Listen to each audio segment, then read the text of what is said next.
아침부터 정신이 하나도 없었습니다. 아들이 결혼하고 싶은 여자가 있다며 집에 인사를 시키러 온다고 했거든요. 어떤 아가씨일지 궁금하면서도 괜히 걱정이 되는 건 어쩔 수 없었어요. 결혼은 단순히 두 사람만의 일이 아니니까요. 돌아가신 저희 시어머니께서도 늘 그런 말씀을 하셨었죠. 결혼은 서로 다른 두 사람이 만나서 하나의 가족이 되는 거라고요. 아들이 진심으로 사랑하는 사람이면 그 마음을 존중해주고 싶었습니다. 그래서 그날 시어머니께 배운 비법대로 정성껏 요리를 준비하고 있었습니다. 부엌에서 재료를 다듬다 문득 깊은 생각에 잠겼어요. 아들이 며칠 전에 조심스러운 목소리로 말을 꺼냈었거든요. 엄마, 저 진지하게 만나는 사람 있어요. 그래? 결혼까지 생각하는 사람이야? 네, 그래서 엄마 아버지께 인사드리려고요. 저는 반가운 마음과 동시에 약간의 걱정, 그리고 무엇보다 궁금하더라고요. 아들이 결혼하고 싶은 여자가 있다는데 어떤 사람인지 궁금한 건 당연한 거잖아요. 그치만 아들이 혹시나 부담을 가질까 싶어 일부러 가볍게 지나가듯 물어봤습니다. 어떤 아가씨인데? 음, 헤어 디자이너예요. 헤어 디자이너? 네, 미용실에서 일해요. 그 순간 할 말을 잃었어요. 사실 저희 아들이 다니는 회사는 국내에서도 손꼽히는 대기업이었거든요. 그리고 아들은 좋은 대학교를 나왔죠. 아들의 여자친구가 어떤 사람이든 상관하지 않겠다고 생각했는데 막상 이야기를 들어보니 마음이 복잡해지더라고요. 그래, 잘 다니고 있는 직장이 있는 거지? 네, 지방에 있는 전문대학교를 나왔다고 했고 지금 미용실에서 헤어 디자이너로 일해요. 대학도 지방 전문대학이었고 직업도 사회적으로 흔히 말하는 스펙과는 거리가 있는 직업. 하지만 바로 내색할 수는 없었습니다. 왜냐하면 바로 오래전에 제 처지가 생각이 났거든요. 저는 가난했고 부모의 사랑을 받지 못하고 자랐습니다. 오래전 그런 저를 저희 시어머니께서 품어주셨던 것처럼 저도 편견 없이 아들의 선택을 존중해줘야 하는 게 아닐까 싶었어요.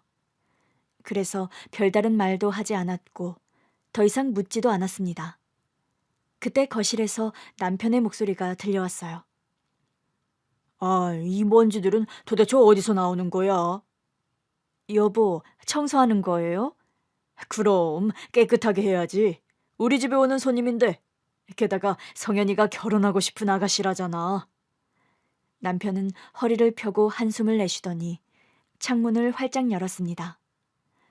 오늘 날씨도 화창하네. 기분 좋다. 당신은 참 태평한 것 같아. 그러는 당신은 뭐가 그렇게 걱정이야? 걱정이라기보다 그냥 궁금해서 그러지 어떤 아가씨일지. 우리 아들이 데려오는 사람이면 다 괜찮지. 당신은 너무 쉽게 생각한다니까. 남편은 웃으며 걸레질을 다시 시작했습니다. 걱정 말고 맛있는 거나 해줘. 음식이 맛있으면 다 잘 풀릴 거야. 맛있는 거 먹으면 기분이 좋잖아. 안 그래? 그 말을 듣고 피식 웃음이 나왔습니다. 어찌 보면 맞는 말 같았거든요. 그렇게 요리를 하는데 시어머니와 함께했던 기억들이 하나둘 떠올랐습니다.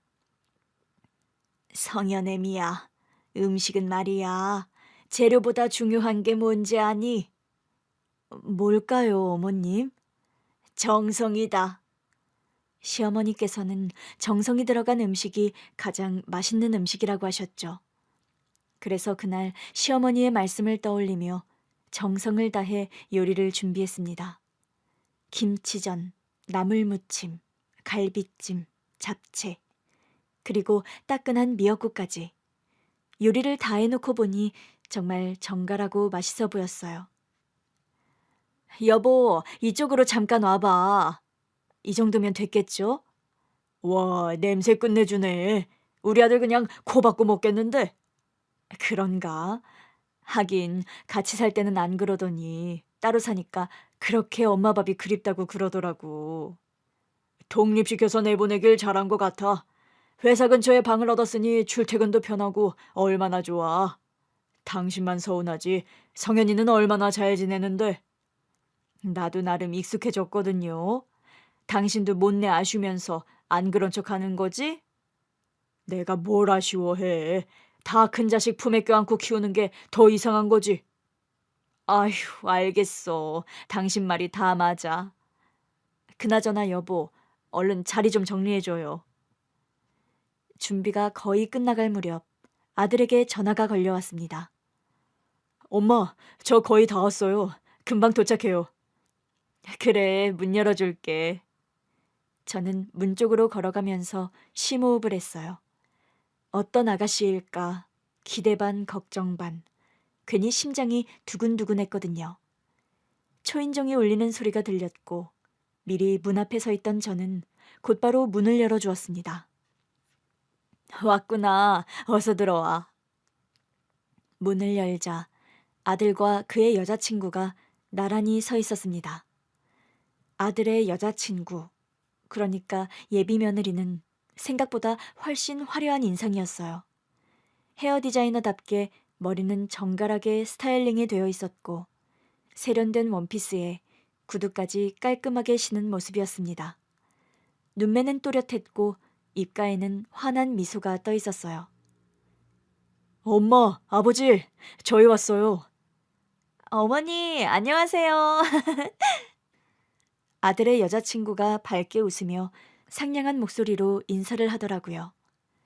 예의는 바른 듯 했지만 그 웃음에서 왠지 모를 거리감이 느껴졌어요. 아들이 이 아이한테 반한 이유가 뻔하네. 그런 생각이 들었거든요. 뭐 요즘 말로 얼빠라고 하던가요? 얼굴에 빠진다. 얼굴 예쁜 것만 좋아한다. 그런 말인 것 같은데 우리 아들이 딱 얼빠인 것 같더라고요. 아들은 눈빛부터 다정하게 변해 있었고 그 눈빛에서 여자친구를 향한 애정이 느껴졌습니다. 그래, 어서 와요. 먼 길 오느라 피곤했겠네. 아니에요. 어머니 뵙는다는 생각에 오히려 설렜어요. 아들의 여자친구가 밝게 웃으며 살짝 허리를 숙였고 아들은 그 여자의 허리를 감싸듯 부드럽게 손을 얹었어요. 편하게 생각해. 저는 조용히 그 모습을 바라봤어요. 우리 아들이 많이 좋아하는구나. 그래서인지 더 신중하게 살펴보게 되더라고요. 여자의 손끝, 말투, 행동 하나하나 따져보면 엄청 밝고 활기찬 느낌이었는데 어딘가 부자연스럽게 느껴졌어요. 엄마, 아버지는 어디 계세요? 아버지는 안방에 계셔. 조금만 기다려. 나오시라고 할게. 알겠어요. 저는 안방으로 가서 남편을 불러왔습니다. 반가워요. 어서 들어와요. 아들의 여자친구가 거실 안으로 들어오는 순간 저는 가슴이 묘하게 두근거렸어요. 찰나의 순간 마치 무언가가 흐트러지는 듯한 느낌이 들었거든요. 어머니, 집이 너무 아늑하고 예뻐요. 아들의 여자친구가 환하게 웃으며 말하는 순간 와장창 갑자기 거실벽에 걸어두었던 시어머니의 사진 액자가 바닥으로 떨어졌습니다. 액자는 바닥에 부딪히며 유리 파편을 사방으로 흩뿌렸고 그 순간 모두가 그 자리에 얼어붙은 듯 멈춰섰어요. 깜짝이야. 어머 세상에. 미연아, 괜찮아? 안 다쳤어? 아니, 이게 갑자기 왜... 다들 괜찮니? 거실 바닥에 부딪혀 산산조각난 액자. 바닥을 보다가 벽에 걸려있는 액자들을 봤는데 유독 시어머니의 사진이 걸려있던 액자만 떨어진 것이었어요. 아들은 놀란 듯 여자친구를 살피느라 정신이 없었습니다. 그런데 바닥에 있는 시어머니의 사진을 보는 순간 심장이 덜컥 내려앉는 것 같았어요. 어머님? 아, 그런데 왜지? 왜 어머님의 액자만 갑자기 떨어진 걸까? 뭔가 느낌이 이상해. 혹시 어머님이 뭔가 뜻을 전하신 게 아닐까? 그런 생각이 들었지만 그 자리에서 함부로 말을 꺼낼 수는 없었습니다. 집안에는 정적만이 감돌고 있었어요.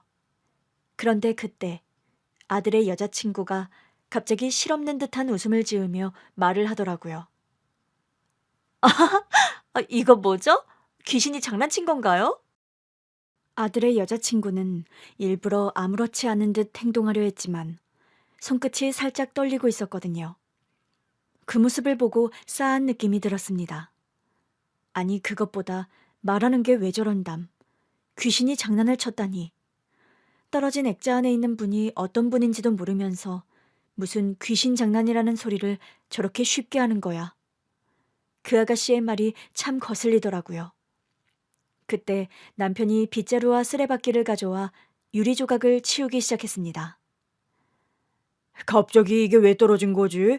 흔들린 것도 아니었는데. 그러게요. 못이 헐거워진 건 아닐까요? 여보, 손 조심해. 다들 물러나 있어. 다치지 않게 저만 치가 있어. 내가 치울 테니까. 아버지, 제가 치울게요. 놔둬라. 이건 단순한 우연이 아닌 것 같았습니다. 바로 조금 전까지만 해도 그 자리에서 우리를 지켜보시던 시어머니의 사진. 그런데 아들이 결혼하고 싶다는 여자친구를 집에 데려온 바로 그 순간 액자가 떨어진 거잖아요. 저는 조용히 액자틀을 집어들었어요. 어머님. 액자 속 시어머님은 평소처럼 온화한 미소를 띠고 있었습니다. 그렇지만 왠지 그 눈빛이 저를 향해 무언가를 말하고 있는 것 같았어요. 성현애미야, 정신 차려라. 마치 그런 음성이 들려오는 것만 같았습니다. 그때 아들이 분위기를 바꾸려는 듯 어색하게 웃으며 말했어요. 엄마, 액자 다시 걸어 놓으면 되잖아요. 제가 다음에 집에 올 때 새 액자 사올게요. 일단 밥부터 먹을까요? 유리 조각을 다 치운 남편이 고개를 끄덕이며 말했습니다. 그래, 배고플 텐데 어서들 앉아라. 식사부터 하자고. 하지만 저는 쉽사리 자리를 떠날 수가 없었습니다. 그냥 넘길 수 있는 일이 아닌 것 같았거든요. 분명 시어머니가 우리에게 보내는 신호일지도 모르니까요. 아들의 여자친구는 겉으로는 태연한 척을 했지만 그 모습이 자꾸 마음에 걸렸고 저는 왠지 모르게 이 여자에 대해 더 알아봐야 할 것 같은 느낌이 들었습니다. 어머님, 아들의 여자친구가 집에 방문하기 한 달 전쯤 세상을 떠나신 우리 어머님. 고부 갈등과 시집살이가 만연한 그 시대.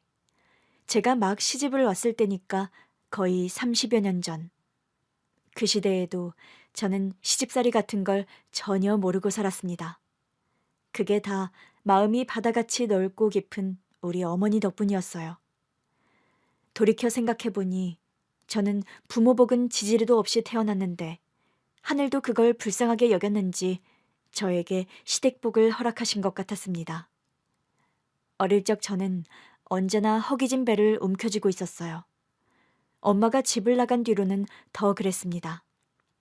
저희 아버지는 늘 술에 취해 있었거든요. 술에 취한 날이면 방 안 가득 술 냄새가 배었고 바닥에는 어지럽게 널브러진 빈 소주병이 가득했습니다. 경수가 소주 좀 가져와라. 얼른! 가져와서 소주 좀 따라봐라. 저는 아무 말 없이 소주병을 가져와 소주를 잔에 따랐습니다. 아빠는 피곤하다는 듯 한숨을 내쉬며 잔을 입에 가져갔어요. 네 엄마는 대체 어디 가서 뭐 하는 거냐? 그 말에 저는 더 이상 참을 수가 없었습니다. 아빠가 맨날 술 마시고 노름만 하니까 엄마가 떠난 거잖아요. 너 이 집에 그게 무슨 소리야? 어디서 따박따박 말대꾸를 하고 있어? 새파랗게 어린 것이. 엄마는 아빠가 집안돈 다 날리고도 계속 도박하는 게 싫어서 나간 거야. 맨날 술만 마시고. 아빠는 쓴웃음을 지으며 다시 술잔을 입에 가져갔습니다. 네가 아직 어려서 모르는 게 많구나. 인생이 그렇게 간단한 게 아니야. 저는 그 말이 더 듣기 싫었습니다. 그때 저는 겨우 10살이었어요. 어린아이가 감당하기엔 너무 무거운 현실이었습니다. 9살 때 엄마가 집을 나가던 날, 저는 울면서 엄마의 옷자락을 붙잡았어요. 엄마, 가지 마. 엄마는 애써 저를 떼어놓으며 단호하게 말했습니다. 경수가, 엄마도 어쩔 수 없어. 엄마가 나중에 데리러 올게, 응? 그러면 나도 같이 갈래. 나중 말고 지금 엄마 따라갈래. 엄마는 제 머리를 쓰다듬었지만 차마 눈을 마주치지 않았습니다. 미안해, 경수가. 그리고는 문을 열고 나가버렸습니다. 저는 울면서 엄마를 따라 나가려 했지만 아빠가 저를 붙잡았어요. 너도 가겠다고? 네 엄마 따라서 너 굶어 죽을래? 저러다 며칠 못 버티고 기어들어올 거니까 두고 봐라. 어디 아주 오기만 해봐. 싹싹 빌어도 내가 문 열어주나? 집 나가면 고생이지. 세상 물정 모르는 옆에 내가 철딱서니가 없어가지고. 엄마가 며칠을 못 버티고 금방 돌아올 거라고 했던 아버지의 말과 달리 엄마는 돌아오지 않았습니다. 저를 데리러 온다고 했기 때문에 그 말을 믿고 집에서 엄마를 기다렸는데 1년이 지나도 엄마는 집에 오질 않았어요. 어느 밤 아버지가 술잔을 기울이며 말을 했습니다. 네 엄마가 결국 날 버렸구나. 나만 버린 게 아니라 너도 버린 거지. 집에로 나온 자식까지 버리다니 매정한 것. 저는 그 말이 이해되지 않았습니다. 엄마가 아빠를 버린 게 아니라 아빠가 엄마를 버린 거잖아요. 하지만 그런 말은 입 밖으로 꺼내지 못했습니다. 그날 이후 집안은 더 황폐해졌어요. 일단 밥을 챙겨줄 사람이 없었습니다. 아빠는 저녁이면 술을 마시러 나갔고 새벽이 되어서야 비틀거리며 돌아왔거든요. 어떤 날은 밤새 집에 들어오지 않는 날도 있었어요. 저는 혼자 남겨진 집에서 아침을 맞이하는 게 익숙해졌습니다.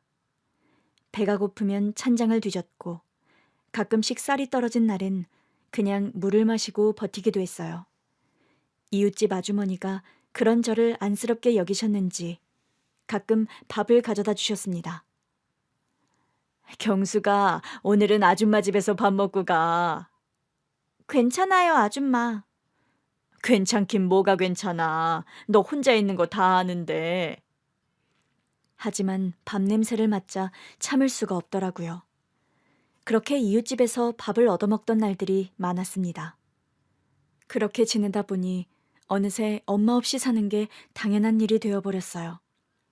저는 10살 때부터 모든 걸 스스로 해결해야 하는 아이가 되었고 어릴 적 제 삶은 늘 배고픔과 외로움으로 채워져 있었습니다. 시간이 흘러 중학생이 되자 더 이상 이웃집에서 얻어먹는 밥만으로는 생활을 할 수가 없었어요.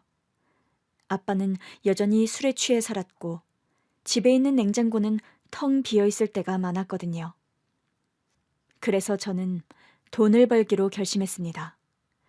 학교 수업이 끝나면 곧바로 시장으로 달려갔는데 다행스럽게도 시장 골목에 있는 작은 식당에서 설거지 일을 하게 된 덕분이었지요. 고기 굽는 연기가 자욱한 주방. 덥고 좁은 공간에서 끊임없이 설거지를 해야 했어요. 안녕하세요, 사장님. 경숙이 왔어. 오늘도 손님 많으니까 정신 바짝 차려야 해. 네.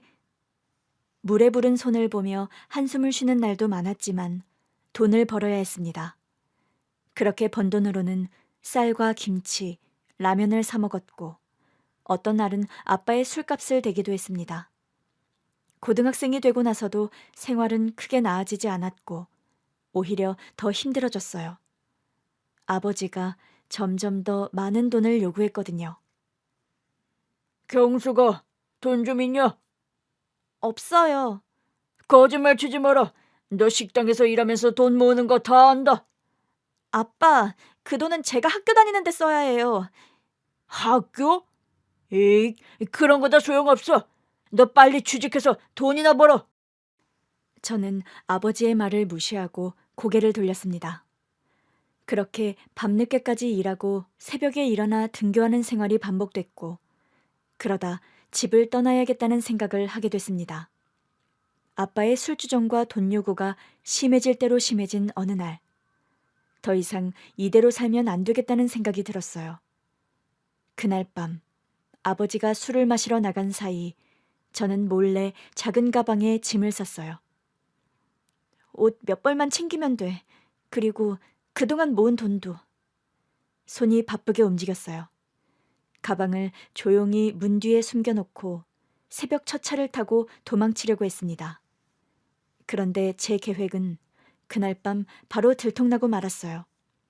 술에 취해 들어온 아버지가 우연히 문 뒤에 숨겨둔 가방을 발견한 거예요. 이게 뭐야? 그 목소리를 듣는 순간 저는 심장이 덜컥 내려앉았습니다. 경수가, 이건 네 짐이냐? 저는 아무 말도 못했어요. 그러자 아빠가 한 발짝 다가오더니 제 머리끄댕이를 거칠게 잡아 올렸습니다. 도망치려고 했냐? 이 계집애가! 아빠, 나요! 어디 감히 내 허락도 없이 집을 나가? 너 하는 짓이 꼭 네 엄마 같구나. 내가 그걸 가만히 두고 볼 것 같아. 그때 아버지의 손에 들려있던 것은 부엌 가위였습니다. 그래, 아주 잘됐다. 너 아주 밖에 싸돌아다니지 못하게 머리카락 다 잘라버리면 되겠네. 저는 공포에 질려 머리를 감싸 안았습니다. 아버지, 제발 그러지 마요. 이런 못된 꿍꿍이를 꾸민 것에 대한 대가를 치러야지. 머리카락 다 자르면 밖에 못 나가요. 돈도 못 벌어와요. 그 말을 듣자마자 아버지가 움찔했습니다. 뭐? 아버지도 알잖아요. 제가 벌어오는 돈으로 밥 먹고 술 사잖아요. 머리카락 잘리면 일 못해요. 아버지는 취한 눈으로 저를 노려보더니 천천히 가위를 내려놓았습니다. 네가 벌어오는 돈 없으면 나 굶어 죽는 거 알지? 저는 울면서 고개를 끄덕였고 그렇게 간신히 머리카락을 지킬 수 있었습니다. 하지만 그 순간 저는 확실히 깨달았어요. 이 집에서 벗어나려면 더 철저히 준비해야 한다고요. 그리고 그로부터 2년이 지났습니다. 고등학교를 졸업하고 20살이 된 저는 이번에는 완벽하게 계획을 짰어요. 아버지가 없는 날 필요한 것만 챙겨 가방을 둘러매고 문을 나섰거든요. 절대로 붙잡히지 않을 거야. 그날 저는 한 번도 뒤를 돌아보지 않고 그대로 집을 떠났습니다. 그렇게 20살이 되던 해, 저는 집을 떠나 다른 지역으로 갔는데 처음에는 막막했어요. 가진 거라곤 모은 돈 몇십만 원과 작은 가방 하나뿐이었거든요. 하지만 돌아갈 곳이 없었기 때문에 오직 앞으로 나아가는 것만 생각했습니다. 작은 지하방을 구한 뒤 공장에서 일하며 생활비를 벌었어요. 공장 일을 하면서 혼자 먹고 살 수 있을 만큼 돈을 벌었지만 그때 들었던 생각은 평생 몸을 쓰는 일만 하면서 살 수 없다는 거였습니다. 자격증을 따야 해. 그래야 제대로 된 직장을 가질 수 있어. 그렇게 생각한 저는 격리 자격증을 따기로 결심했습니다. 낮에는 공장에서 일하고 밤에는 책을 펼쳤어요. 너무 피곤해서 책상에 엎드려 졸 때도 많았지만 포기하고 싶지 않았습니다. 그리고 1년 후 저는 결국 격리 자격증을 따게 되었고 그 덕분에 작은 사무실에 취직할 수 있었습니다. 첫 출근 날 단정한 옷을 입고 출근길 버스를 타면서 얼마나 가슴이 뛰었는지 몰라요. 이제야 삶이 조금씩 자리 잡는 것 같았거든요. 그렇게 격리로 몇 년을 바쁘게 일을 하면서 지내던 어느 날 사무실에서 중요한 손님이 찾아왔습니다. 경숙 씨, 저쪽 거래처에서 온 김 대리님이야. 안내 좀 부탁해. 네, 안녕하세요. 그때 그 남자를 처음 보게 되었어요. 깔끔한 셔츠에 단정한 머리, 부드러운 미소를 짓고 있던 사람. 바로 제 남편이었죠. 안녕하세요. 저는 땡땡무역의 김상우입니다. 네, 반갑습니다. 이쪽으로 앉으세요. 경숙 씨, 여기 커피 2잔 부탁해. 네, 알겠습니다. 그렇게 첫 만남이 시작되었고 일 때문에 몇 번 더 마주치면서 우리는 자연스럽게 가까워졌습니다. 처음엔 단순히 거래처 직원, 격리 정도로 지냈거든요. 그런데 어느 날 일이 끝난 뒤 남편이 말을 걸었습니다. 경수 씨, 저녁은 드셨어요? 아니요, 이제 가서 먹으려고요. 저도 아직인데 같이 드실래요? 우리는 퇴근 후 함께 밥을 먹게 되었고, 그날부터 자연스럽게 연락을 주고받게 되었습니다. 남편은 성실하고 배려심이 많은 사람이었어요. 다른 것보다 정말 성품이 너무 훌륭한 사람이었고, 외롭게 생활하던 저에게 큰 의지가 되었습니다. 그렇게 예쁜 만남을 이어온 지 2년이 지난 어느 날, 남편이 진지한 얼굴로 말을 꺼냈어요. 경숙 씨, 우리 이제 결혼하는 거 어때요? 결혼이요? 갑작스러운 말에 저는 놀랄 수밖에 없었어요. 우리 이제 만난 지 2년이나 됐잖아요. 더 이상 미룰 필요가 없을 것 같아요. 저는 한동안 말없이 그를 바라봤어요. 너무나도 다정하고 믿음직한 사람이었지만 마음 한구석이 불안했습니다. 나는 부모도 없고 제대로 된 집안에서 자란 사람이 아닌데. 상우 씨, 나는 부모님이 안 계세요. 그러니까 정확히는 부모님이 어디서 어떻게 지내는지를 몰라요. 예전에 말했듯이 어렸을 때 엄마가 집을 나가셨고 20살 때 저 역시 집을 나와서 이제껏 혼자 힘으로 살아왔어요. 알아요. 그러니까 집안 사정이 정말 좋지 않아서 나는 결혼 같은 걸 생각해 본 적이 없는데. 상관없어요. 나는 경숙 씨가 좋으니까. 남편은 결혼에 대한 굳건한 의지가 있었고, 남편이 적극적으로 일을 추진해서 남편의 부모님을 뵙기로 했습니다. 그날 엄청 긴장된 마음으로 남편의 집에 인사를 드리러 갔거든요. 남편과 함께 초인종을 누르고 기다리는데 따뜻한 미소를 지닌 시어머니가 문을 열어주셨습니다. 어머나, 반가워요. 경숙양 맞죠? 들어와요. 네, 안녕하세요. 우리 상우가 그렇게 자랑을 하더라고요. 저는 어색하게 웃으며 집 안으로 들어갔는데 거실에는 남편의 아버지도 앉아 계셨습니다. 반갑소. 많이 긴장한 것 같은데 편하게 있어요. 네, 감사합니다. 어머니, 아버지, 경숙 씨와 저는 결혼을 진지하게 생각하고 있어요. 남편이 그렇게 말을 꺼내자마자 저는 시부모님의 반응을 살폈거든요. 그런데 그때 시어머니께서 제 손을 따뜻하게 잡아주셨습니다. 나는 우리 상우가 좋은 사람 만난 것 같아서 참 기뻐요. 저 같은 사람이 괜찮을까요? 무슨 그런 말을 해요. 사람의 가치는 집안이 아니라 그 사람 자체에 있는 거예요. 그 말에 저는 순간 울컥했고 시댁의 도움을 받아 우리는 결혼을 하게 되었습니다. 저희 시어머니는 한평생 저를 복덩이처럼 여겨주신 분이었어요. 그러다 결혼한 지 2년이 지났을 때 저는 기적 같은 소식을 듣게 되었습니다. 병원에서 임신이라는 말을 들었을 때 그 자리에서 눈물이 터졌거든요. 정말이에요, 선생님? 네, 안정적으로 자리 잡았으니까 건강관리 잘하시면 됩니다. 저는 손을 배 위에 올리고 조심스럽게 문질렀어요. 내 안에 새로운 생명이 자라고 있구나. 병원에서 돌아온 뒤 남편에게 전화를 걸어 소식을 전하자 남편은 흥분된 목소리로 기뻐했습니다. 정말이야? 우리 아기 생긴 거야? 세상에, 나 지금 당장 집에 갈게. 그날 남편은 꽃다발까지 사들고 집으로 뛰어왔어요. 그렇게 저는 소중한 아이를 품고 하루하루 설레는 마음으로 지냈습니다. 그리고 마침내 아들이 태어난 날, 저는 너무나 행복했어요.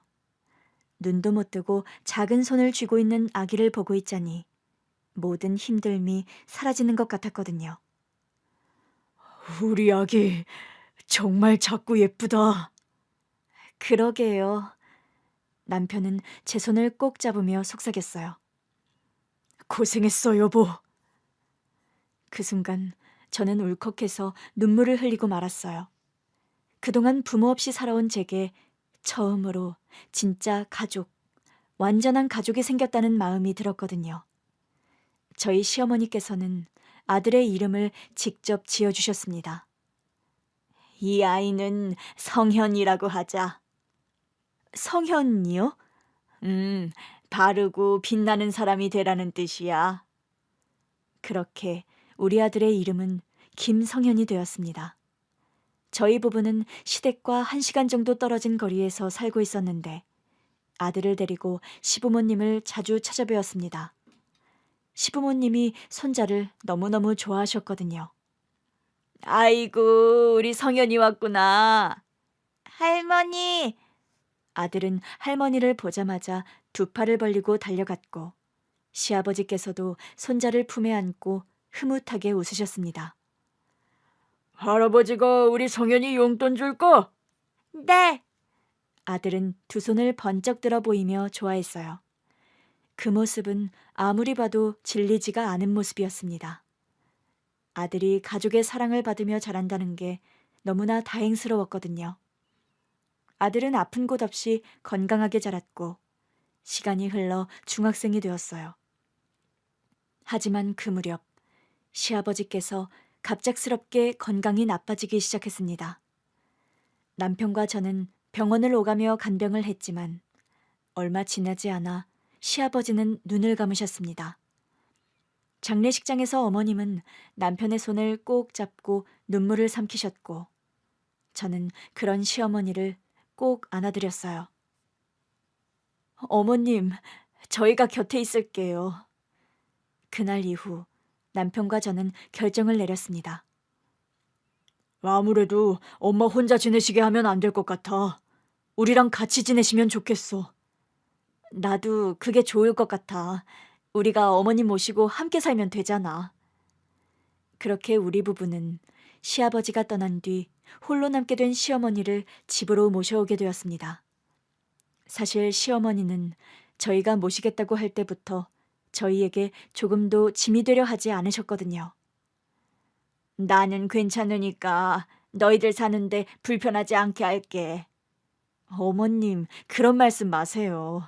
저희랑 같이 그냥 편히 지내시면 돼요. 시어머니께서 저희 집에서 지내시는 동안 어머님은 저에게도 저희 아들에게도 잔소리 한 번 없이 지내셨고 오히려 집안일을 도와주셨습니다. 특히 어머님의 손자 성현이를 끔찍이 아끼셔서 매번 손자 좋아하는 음식을 해준다며 열심히 요리를 하셨습니다. 성현아, 오늘 학교에서 뭐 배웠어? 할머니, 오늘 영어 배웠는데. 그래? 그럼 할머니랑 같이 해볼까? 할머니도 영어 할 줄 알아요? 성현이가 할머니 가르쳐주면 되지. 그럼 할머니 잘 따라해야 돼. 아들은 어릴 때부터 성실한 아이였어요. 초등학교 때부터 스스로 공부하는 습관이 잘 잡혀 있었고 중고등학교에 올라가서도 학교와 학원, 집을 오가며 묵묵히 공부하는 모습은 시어머니와 저를 흐뭇하게 만들었습니다. 우리 성현이는 정말 기특한 아이야. 그러게요, 어머님. 저렇게 열심히 하는데 좋은 결과가 있을 거예요. 그리고 결국 아들은 원하던 좋은 대학에 합격했습니다. 아들의 대학 합격 소식을 듣고 온 가족이 기뻐서 눈물을 흘렸거든요. 우리 성현이 정말 자랑스럽다. 아버지, 어머니, 할머니, 저 이제 열심히 할게요. 감사합니다.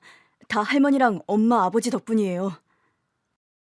그날 밤 시어머니께서는 한동안 잠든 아들을 바라보시더니 저에게 다가와 조용히 봉투 하나를 내밀었습니다.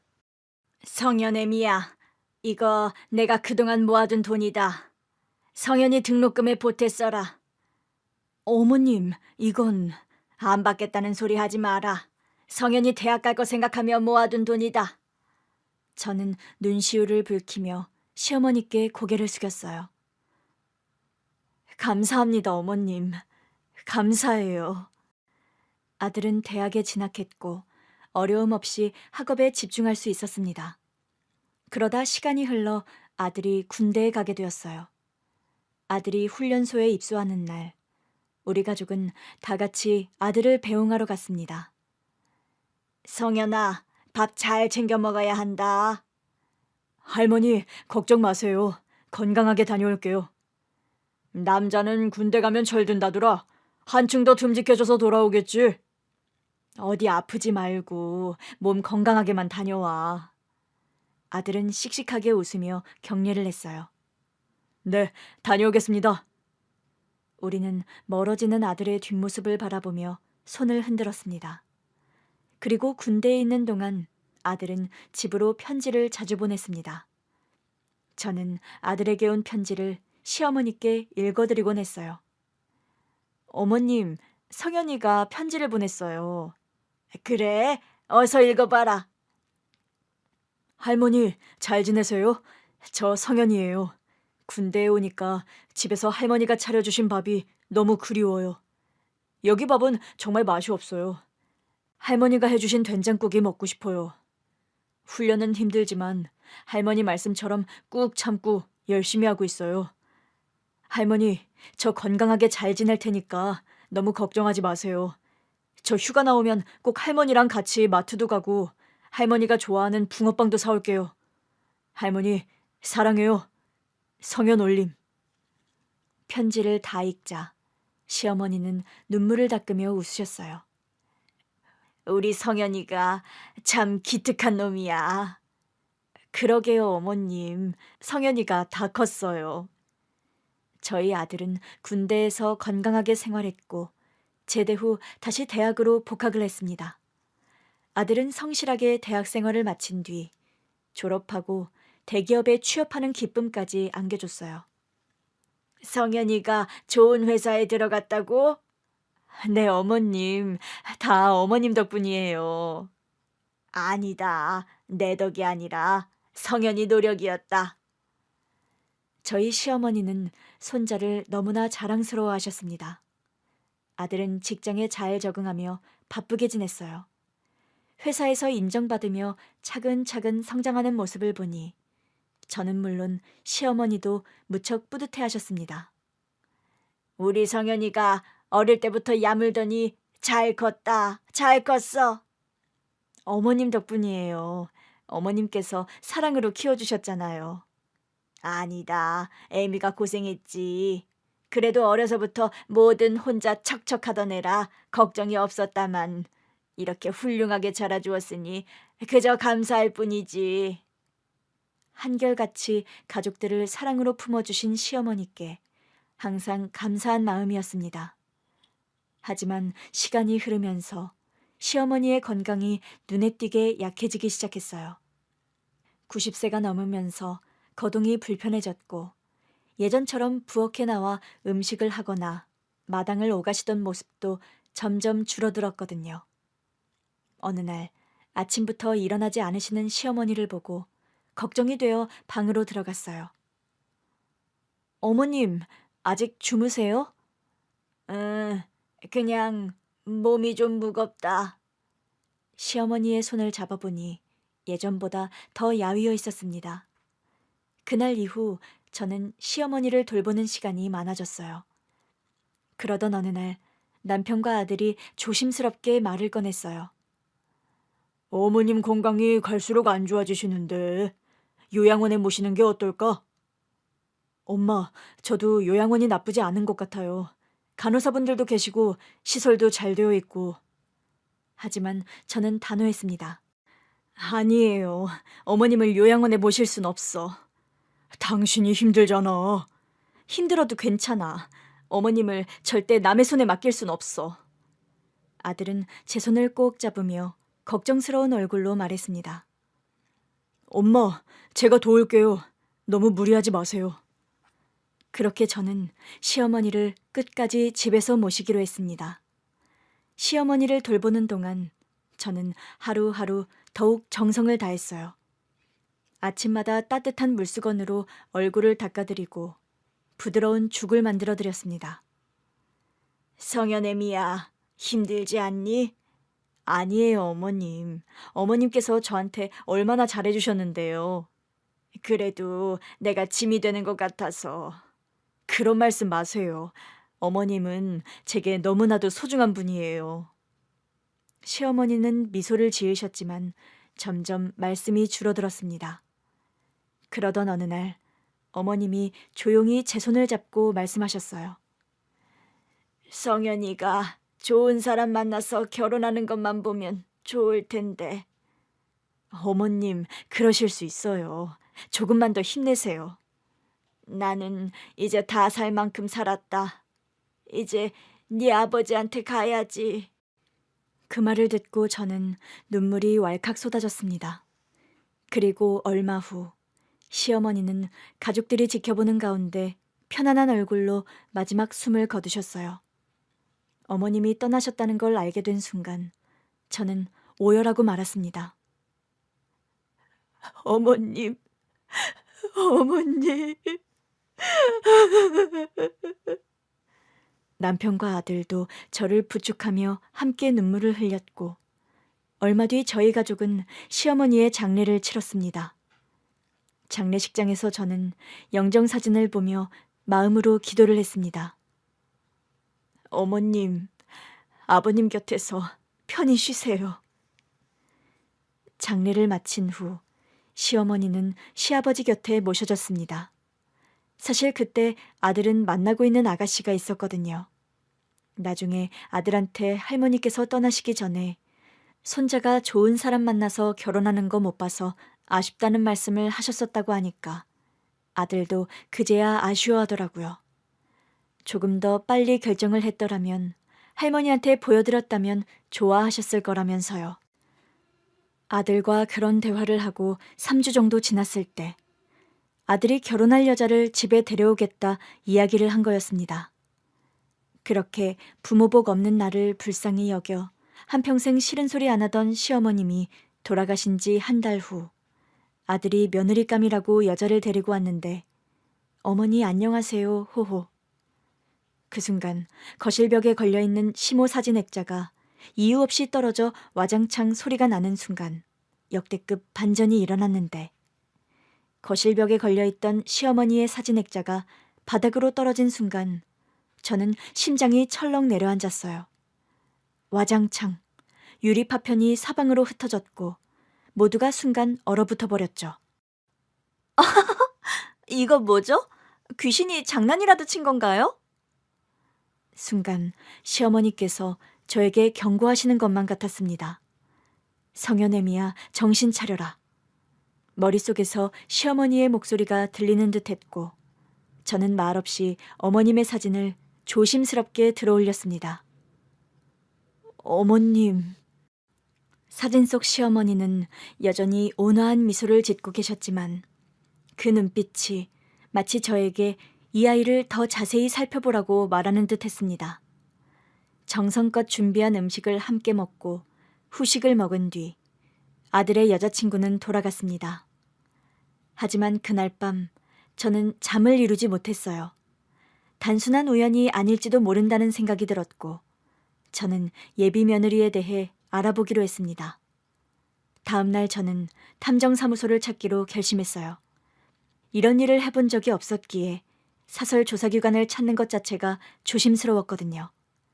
하지만 아들의 인생이 걸린 문제일 수도 있기에 그냥 넘길 수 없었습니다. 인터넷에서 신뢰할 만한 탐정사무소를 찾아보며 후기를 꼼꼼히 읽었고 그중 한 곳을 선택해 전화를 걸었습니다. 네, 탐정사무소입니다. 무엇을 도와드릴까요? 사람에 대한 조사를 의뢰하고 싶어요. 네, 상대방이 어떤 분이신가요? 제 아들이 결혼하려는 여자에 대해 조금 더 알아보고 싶습니다. 특별히 의심 가는 부분이 있으신가요? 네, 뭔가 꺼림칙한데 확실한 건 아니에요. 알겠습니다. 기본적인 신상 정보를 알려주시면 저희가 조사해보고 연락드리겠습니다.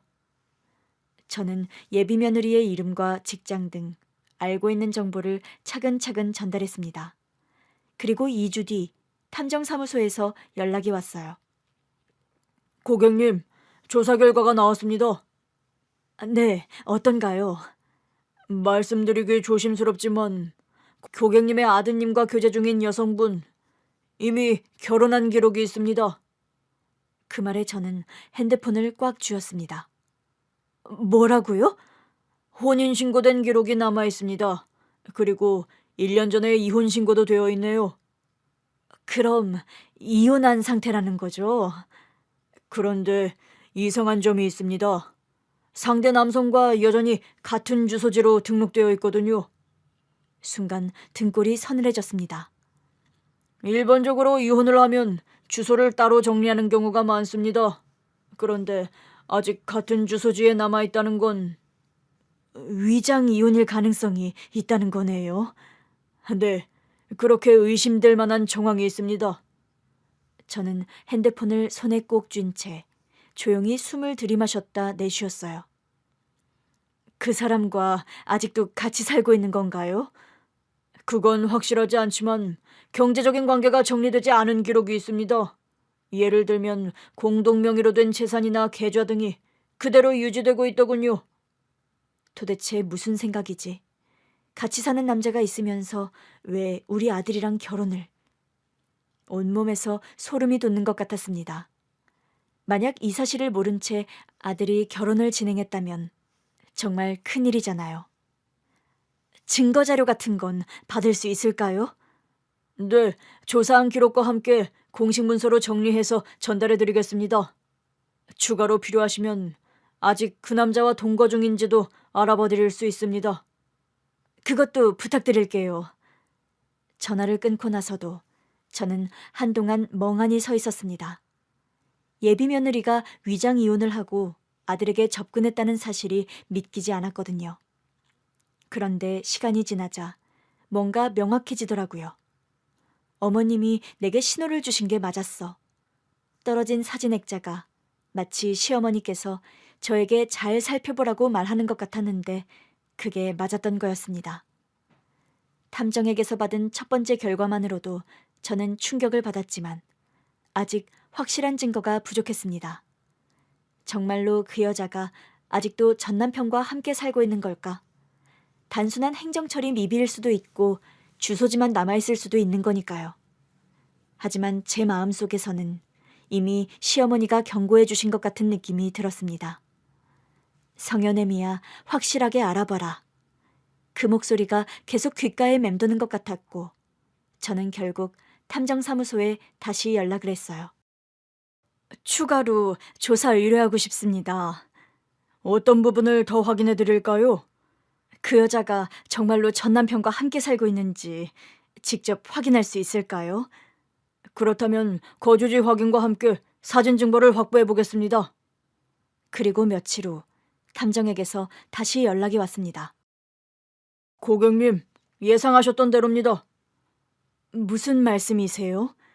그 여자는 여전히 전 남편과 동거 중이었습니다. 그게 확실한가요?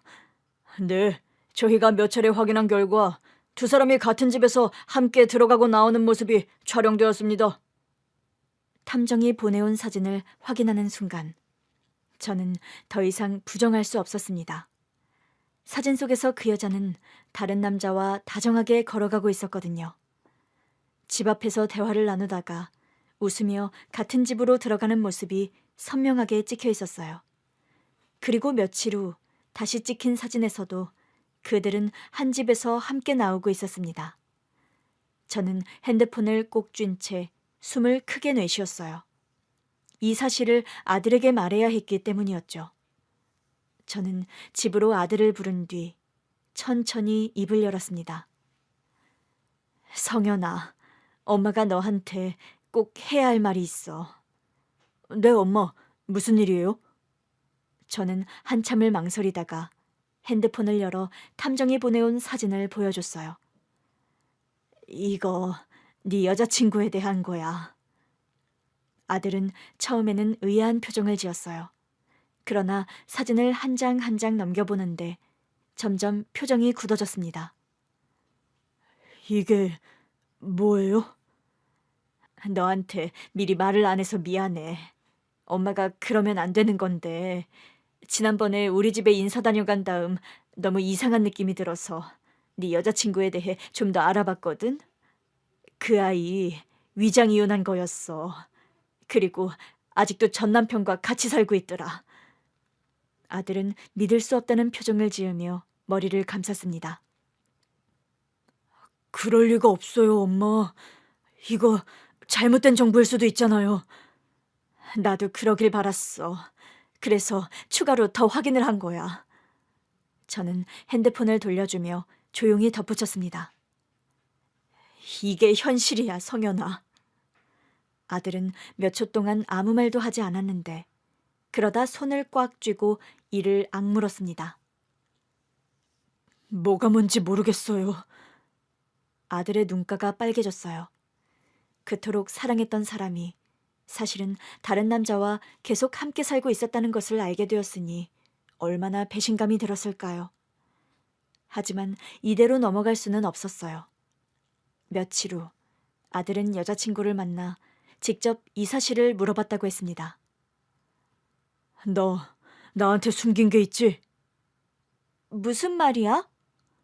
너 결혼했었고 이혼도 했더라. 어떻게 그런 걸 숨길 수가 있어?